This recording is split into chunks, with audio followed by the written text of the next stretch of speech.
Okay, so in today's video, we're going to have a little chat about Marc Bergevin, a man that went from hero all the way down to zero, and then somehow clawed his ass back to hero again. Yeah, all in one season. And I just want to give a shout out here to an official Grasshopper member of this channel, Philip St. Laurent, who actually gave me the idea for this video. So, thank you, and I think I officially owe you a beer. But first, before I give him his beer, if you guys are a fan of the Habs, or you're willing to snap a few of your fingers in half just to see them advance to the Stanley Cup Finals, then hey, you're in the right spot. Please consider subscribing to my channel as I upload hockey content daily and would really enjoy having some more of you little grasshoppers tag along for the ride. So, let's just get it right out of the way here, okay? Let's dump the gravy all over the potatoes and just put it out there. Boom! And there you have it. Marc Bergevin, along with Lou Lamoriello of the New York Islanders, who despises shit like beards and long hair. I don't know. Probably makes them shave their armpits and all kinds of shit like that. And also, Dorito Belzito of the Florida Panthers. These three whippersnappers are all the finalists for the GM of the Year award. Yeah, some pretty crazy stuff. Now, if you would have told me this way back in January, I would have probably been like, yeah, that's totally believable.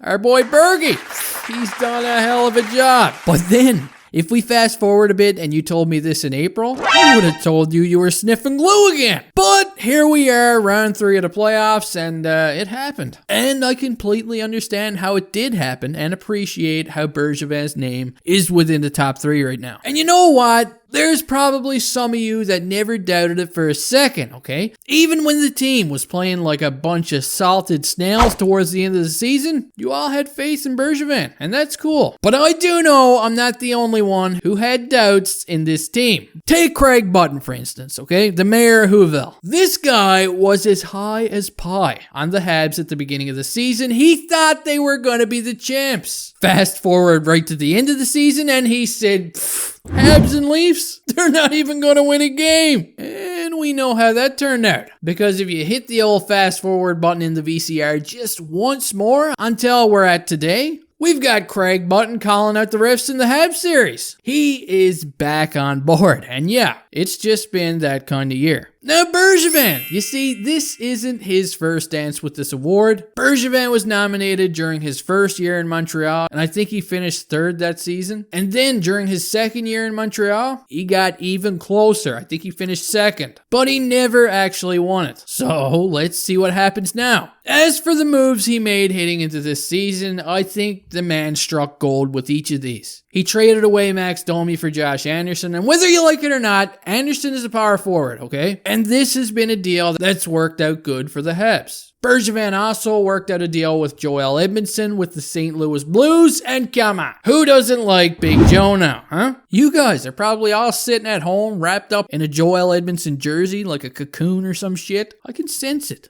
I just know it. The guy has been a force. And Jeff Petrie, he's finally got a D partner. So that's some good stuff. Bergevin also worked out a deal with Jake the Snake Allen, who has been an awesome backup for Carey Price. He signed Tyler Toffoli, who has been, I don't know, the most offensive threat this team has this season. And then, to top things off, for shits and giggles, he reached out and dragged Corey Perry's bloodied ass in here. And Perry has been one of my favorite Hab players this season. I used to hate him, and now I don't ever want to see him leave. Bergevin also signed Michael Frolik, who everybody tends to forget. He's kind of like the Loch Ness monster of the team. You never see him, but people claim he's there. So, he must be there, doing stuff. Bergevin also traded for Eric Stahl at the deadline. He would go on to bring in Eric Gustafsson and Joe Dirt just for the haircuts. Man, imagine trading for a guy just for that haircut. One thing you can't say is Bergevin hasn't been busy, okay? This guy has been extremely busy. He even had the time to light the whole coaching staff on fire and remodel the whole thing. It might have been a crazy season, but you can't complain with the results we've seen so far. Anyway, I mentioned a few videos back, Bergevin may possibly be re-signed during the offseason, as Eric Ingles reported that there is a deal on the table, so who knows? Maybe Marc Bergevin does get extended. So, let me know your thoughts down in the comment section. How do you feel about Marc Bergevin being a GM of the Year candidate? And hey, by the time you see this video, Bergevin may have already won. as apparently they're supposed to announce it the day before this video gets to you guys. Anyway, I hope you all enjoyed. Don't forget to hit the like button and all that shit. And hey, I'll see you next time.